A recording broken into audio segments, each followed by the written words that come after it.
ত্রয়োদশ জাতীয় সংসদ নির্বাচনে মোট ৪২,৭৬১টি ভোট কেন্দ্রের মধ্যে বেশি ঝুঁকিপূর্ণ ৮,৭৮০টি।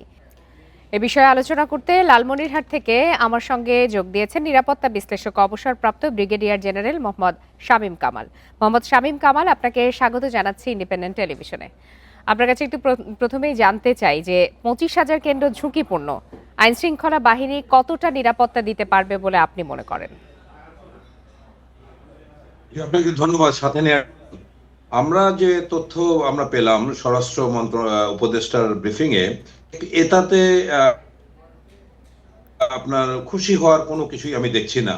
স্বাগত দিকে থেকে বড় একটা বিষয় আছে যে ভালনারেবল একটা গ্রুপ আছে। আমরা সবসময় ঝুঁকিপূর্ণ কেন্দ্রের কথা কেন বলছি, আমরা ঝুঁকিপূর্ণ ভোটারদের কথা কেন বলছি না? খাদ্যে, বাসস্থানের ক্ষেত্রে, শিক্ষার ক্ষেত্রে সবসময় ভালনারেবল একটা গ্রুপকে বিবেচনা করা হয়। ভোটারদের মধ্যে একটা বড় অংশ এখন ভালনারেবল, অত্যন্ত সংবেদনশীল। বিশেষ করে সম্প্রদায়, হিন্দু সম্প্রদায়ের মানুষ অত্যন্ত আতঙ্কিত, যারা আওয়ামী লীগ সরকারের সময় আওয়ামী লীগ করেছেন কোনো না কোনো ভাবে। তাদের মধ্যে যারা অপরাধী তাদের শাস্তি হোক, বিচারক আমরা সবই চাই।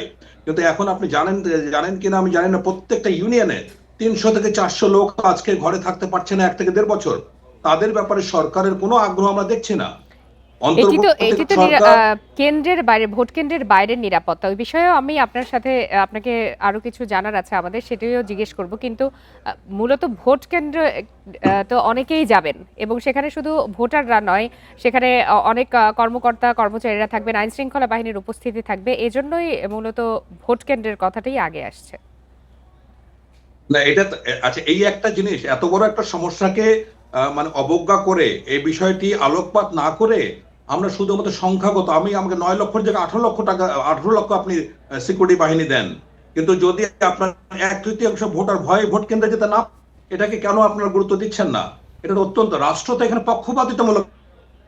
অন্তর্বর্তীকালীন সরকারের কাছে আমরা আশা করেছিলাম যে দিন শেষে ফ্রি ফেয়ার ইলেকশনের জন্য প্রত্যেকটা ভোটারকে ভয় মুক্ত ভাবে ভোট কেন্দ্রে যাওয়ার ব্যবস্থা করবে। সরকার সেখানে করলো না। আজকে যদি আপনারা, আমি বারবার একই কথা বলছি, আওয়ামী লীগের যারা ভোটার, আমি প্রার্থী, কিন্তু আমি শুধুমাত্র নিরাপত্তা বিশ্লেষকে আপনার সাথে কথা বলছি না, আমি তৃণমূল লেভেলে যাচ্ছি। হিন্দু সম্প্রদায়ের প্রত্যেকটা মানুষের একটাই প্রশ্ন যে আমরা ভোট কেন্দ্রে ভোট দিতে যেতে পারবো? কেন এই ভয়ের কারণ হলো? কেন সরকার এটাকে পদক্ষেপ নিল না? এবং এখন পর্যন্ত মামলা বাণিজ্য হচ্ছে। সো এখন পুলিশ এখনো বর্গী রূপে কাজ করছে। তো এই পরিস্থিতিতে আপনি যদি ভোটারদের ১/৪ যদি এই ভালনারেবল হয়ে থাকে, ভীতির অবস্থা থাকে, সেখানে আপনি ৯ লক্ষ কেন, যদি ৮১ লক্ষ আপনি নিরাপত্তা বাহিনী দেন, তারপর কিন্তু তাদের ভয় আপনি কাটাতে ব্যর্থ হয়েছেন। তো এটা গুরুত্বপূর্ণ বিষয়। আর এখন প্রবলেমটা ইন্টার পার্টি, আপনি খেয়াল করে দেখুন, গন্ডগোল হচ্ছে বিএনপিদের অন্তর্দ্বন্দ্ব, তাদের মধ্যে লোক মারা যাচ্ছে, বা বিএনপি বা জামাত। কিন্তু এ বাদে বাইরে আর কি প্রবলেম করতে পারে? আমি তারপরে মনে করি যেহেতু সশস্ত্র বাহিনী মাঠে আছে স্ট্রাইকিং ফোর্স হিসেবে, এটা হয়তো সম্ভব হবে। আমি আপিল করছি সরকারের কাছে, ইলেকশন কমিশনের কাছে, একটা ভোটের একটা বিশাল অংশ প্রচন্ড আতঙ্কে আছে। এই ভয় যদি তাদের আতঙ্ক দূর করার জন্য কি করা উচিত বা সরকারের কি পদক্ষেপ নেওয়া উচিত বলে আপনি মনে করেন? আপনার পরামর্শ জানতে চাই। এই পদক্ষেপে ১ বছর ধরে আপনাদের টেলিভিশন অনেকবার বলেছি, আজকেই সরকার একটা আইন করুক যে নির্বাচনের আগে যে মিথ্যা মামলাগুলি হয়েছে এগুলির এগেইনস্টে কাউকে গ্রেফতার করা হবে না ২২ তারিখের পরে। আপনি দেখেন শত শত হাজার হাজার ভোটার তার এলাকায় ফিরবে এবং তারা ভোট কেন্দ্রে যাবে। এই একটা শুধুমাত্র, এবং বড় বড় রাজনৈতিক দলগুলি কারোই দেখলাম যে বিএনপি এবং জামাত, তারা কেউই দায়িত্বশীল আচরণ করলো না। এই মামলাগুলি কারা করেছে? বিএনপির লোকজন করেছে। এখন যদি আমরা জনাব তারেক রহমানের কাছে আশা করেছিলাম যে এতদিন যা হয়েছে উনি দেশে এসে বলতে পারেন যে মিথ্যা মামলাগুলি তুলে নেওয়া হোক, দেখলাম যে তাদের জামাতে ইসলাম এবং বিএনপির বিশাল ভোটার সংখ্যাকে আপনারা এভাবে অবজ্ঞা করে আপনারা নিরাপদ রাষ্ট্র পরিচালনা করবেন, বাস করবেন। এবং এই নির্বাচন কিন্তু ভারসাম্যহীন নির্বাচন। বাংলাদেশের ইতিহাসে যে নির্বাচনটাতে আওয়ামী লীগ বা বিএনপি একটা বড় দল অনুপস্থিত ছিল, সেই নির্বাচনটা ভারসাম্য হারিয়েছে। এটাও একটা ভারসাম্যহীন নির্বাচন।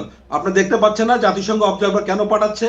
জাতিসংঘ অন্তর্ভুক্তিমূলক নির্বাচনের ক্ষেত্রে আওয়ামী লীগের ব্যান করতে নিষেধ করেছিল, কিন্তু সরকার সেটা শোনেনি।